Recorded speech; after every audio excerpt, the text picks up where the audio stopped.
All right. Hello, everyone. I hope you're having a great day. As you know, today is Friday. And if you're watching this and it's not Friday, that's fine. But if you are watching it and it is Friday, that means that today is the roundup. And if you didn't see the roundup and it's not Friday, that's fine too, whatever. But make sure you check out that roundup at 11 Pacific. I'm sure it's going to be really interesting, like everything else that's happened this week.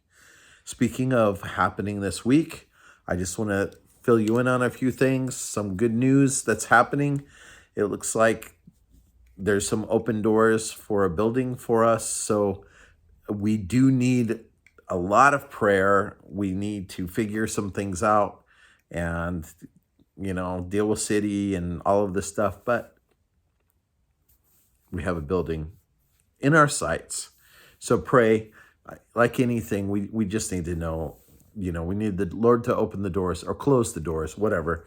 But we're seeking him on that. Also, if you haven't heard, Pastor James Cadiz has a new son, and that's an exciting thing. So we can lift his whole family up to you. And there's a ton of other things, but those are the highlights for the week so far.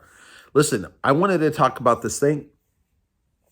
I was discussing it with somebody earlier today, and it's still stuck in my mind, the reality that people know who Jesus truly is, even though many people claim they don't.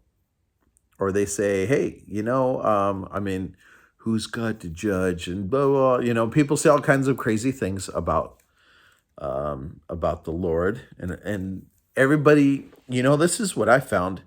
Everybody knows how you should live your life. And some people even know how God should be God. They'll tell you, well, if God's a God of love, da da da da da da. In other words, this is what God should do. If God is really God, this is how God should be God. People will be that crazy in all of this, but there's a few things. And here's one example, like from John 7, verse 46. The Pharisees send out a bunch of guys to go arrest Jesus, officers to arrest Jesus, and they don't. And when they come back, the Pharisees say, hey, what's the deal? And in verse 46 of John 7, they say, no one ever spoke like this man. When they really went in front of Jesus, they knew the reality of who he was. Did they understand all of the theology? Did they understand this and that? All of the things, the prophetic fulfillment of things that Jesus did when he came to earth? No, probably not. They had no clue. But what they did know is that they had never been confronted with a human being that held such authority and spoke with so much power. Now, this was one of those things about Jesus, is that he spoke with authority. He didn't just, quote all of these other teachers of the time and do all of that. He spoke with the authority that he had, and he understood it.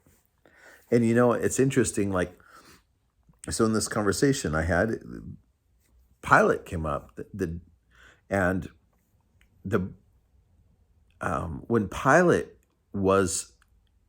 had a trial with Jesus, he actually, after conversing with Jesus for a few minutes, he came to the reality that Jesus was not your normal dude. He wasn't just some guy, and he sought to release Jesus. But of course, he was a coward. He didn't go all the way, and he just didn't do it. He was more concerned about the opinion of the crowd there and all of that.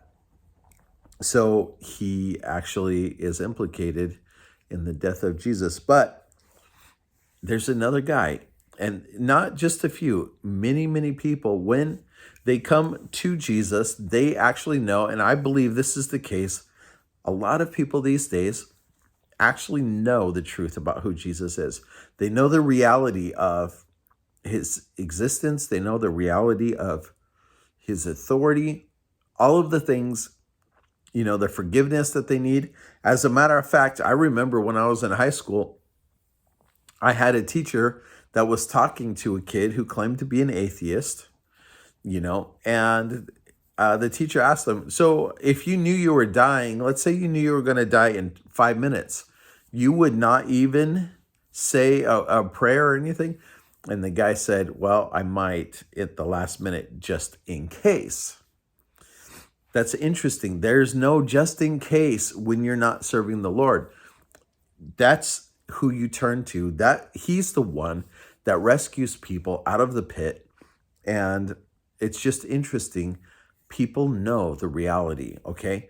Like a lot of people do absolutely reject it, and they cast it aside and they fight against it. But that doesn't mean that they don't still hold on to that reality that Jesus is who he said he was, and that they will be accountable for whether or not they put their faith in him. So anyways, it's an interesting thing. It's interesting to see these situations in the scripture where these people actually, come to this, come to arrest Jesus and actually let him go or walk away because of the authority and the way that he speaks. Now, God is still speaking today. Many people are still hearing him as he speaks. He's still saving people. He's still working in lives. And we need to continue to pray that God just changes our world one human being at a time. Because, man, it's getting ugly.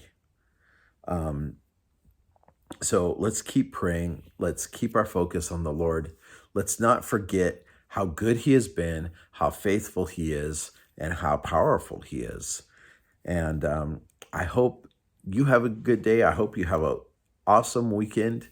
And I look forward to catching up with you guys next week. May the Lord richly bless you. Take a second and leave me a comment or like and subscribe or all of those. And I will see you on the roundup. God bless.